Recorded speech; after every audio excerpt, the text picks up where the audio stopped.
déjà avec nous Arnaud Benedetti sur Radio J, le politologue, professeur associé à la Sorbonne et rédacteur en chef de la revue Politique et Parlementaire. Bonjour Arnaud.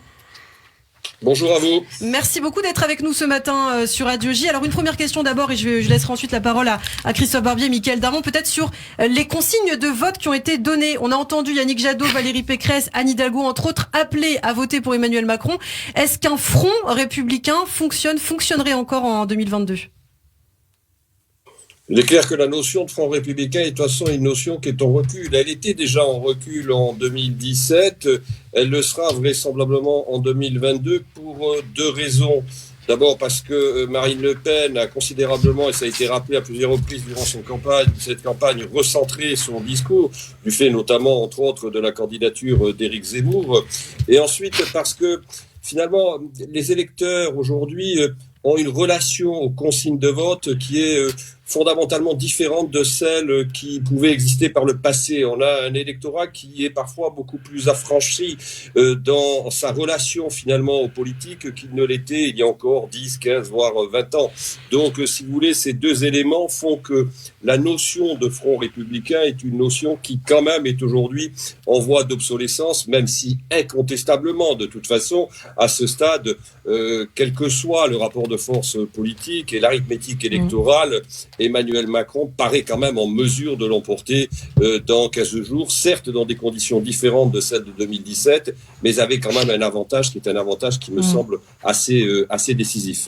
Vous souhaitez réagir peut-être, Christophe Barbier, à ce que vient de dire Arnaud Benedetti ? Oui, quand on regarde l'enjeu des reports de voix pour ce second tour, on se rend compte qu'il y a deux continents mystérieux, si j'ose dire. Le premier, c'est l'abstention. Est-ce qu'il y a des voix à récupérer pour Emmanuel Macron chez les abstentionnistes, ou est-ce que ce sont vraiment des gens qui sont hors maintenant du spectre politique? L'autre question, c'est le mystère du report des voix qui se sont portées sur Jean-Luc Mélenchon.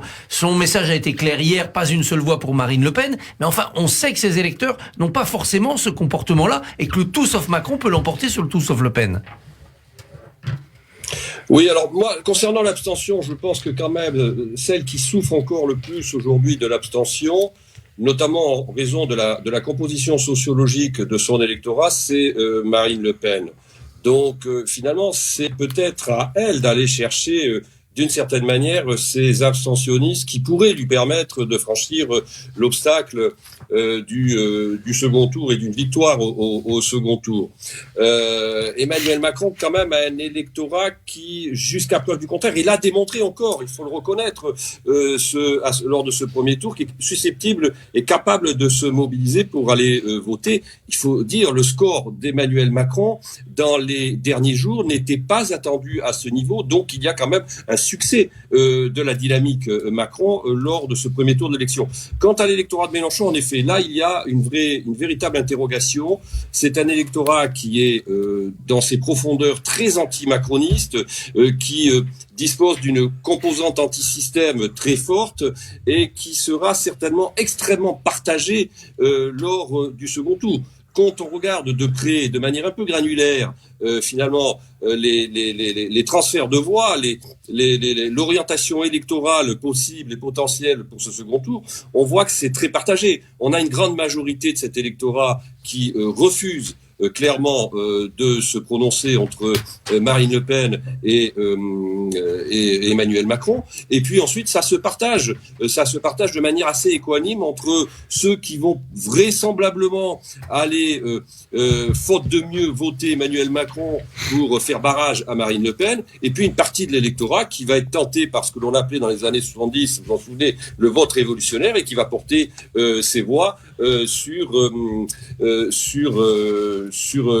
Marine Le Pen. La vraie question est de savoir, dans ce second tour, quelle est la dynamique entre le tout sauf Macron et le tout sauf Marine, laquelle de ces dynamiques sera la plus puissante? Je crois que c'est la question essentielle de ce second tour d'élection présidentielle, avec, c'est vrai, facialement, des réserves de voix qui n'apparaissent pas exceptionnelles pour Emmanuel Macron au seuil de ce second tour. Oui, et c'est effectivement sa difficulté peut-être principale dans cette campagne, parce que d'abord, on a le sentiment qu'il va rentrer pour la première fois en campagne. Il est dès aujourd'hui dans les Hauts-de-France, sur les terres justement du Rassemblement national pour faire campagne sur le terrain social. Et c'est là peut-être la difficulté qu'il va rencontrer durant ces 15 jours. Il a posé un projet pour le prochain quinquennat assez à droite, avec le projet de réforme des retraites, avec l'âge de départ à 65 ans, avec également le conditionnement du RSA contre des heures de travail. Ça va être difficile d'aller donc mobiliser des électeurs de gauche ou des électeurs populaires avec un tel programme. Est-ce qu'il n'est pas obligé de faire un grand écart qui peut paraître pour insincère?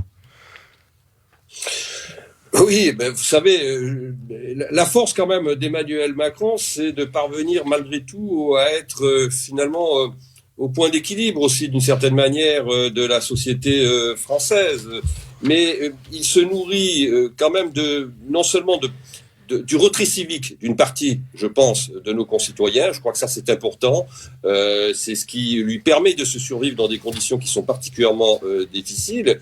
Et puis, il bénéficie d'autre chose. C'est que il y a des oppositions très fortes à sa politique. Il y a des oppositions très fortes à sa personnalité, indéniablement. Mais elles sont extrêmement parcellisées. Elles sont, j'allais dire, quasiment irréconciliables. Et de fait, cette incapacité des oppositions à un moment donné à finalement pouvoir se réconcilier et faire front commun pour des raisons qui sont historiques, idéologiques, structurelles, sociologiques, constitue une force considérable par Emmanuel Macron. Et il risque, d'une certaine manière, on dit souvent qu'il y a des candidats qui sont élus face à des présidents sortants par défaut. Il risque d'être un président sortant, réélu par défaut, nonobstant parfois les ambivalences de son programme. Alors, et de son projet politique. Juste une petite réaction, Christophe Barbier, très rapidement. Un petit mot de communication politique. Quand Emmanuel Macron, hier, commence son discours en disant « Je tends la main à tout le monde, on va faire quelque chose de nouveau », puis après il dit « C'est mon projet, mon projet, mon projet ». Est-ce qu'il n'y a pas un peu de schizophrénie là ? Il y a en effet une contradiction, c'est-à-dire qu'on ne peut pas à la fois appeler un vaste rassemblement pour lutter contre le populisme et puis dans le même temps considérer que son programme et son projet n'est pas négociable. Mais il faut être clair aussi, la plupart des opposants qui ont appelé à voter pour Emmanuel Macron, qu'il s'agisse de M. Jadot, qu'il s'agisse de Mme Pécresse ou qu'il s'agisse de Jean-Luc Mélenchon, pourront expliquer qu'ils n'ont rien demandé et que leur vote de toute façon n'est pas négociable et qu'ils le font sur une position de principe pour tout simplement faire barrage à Marine Le Pen.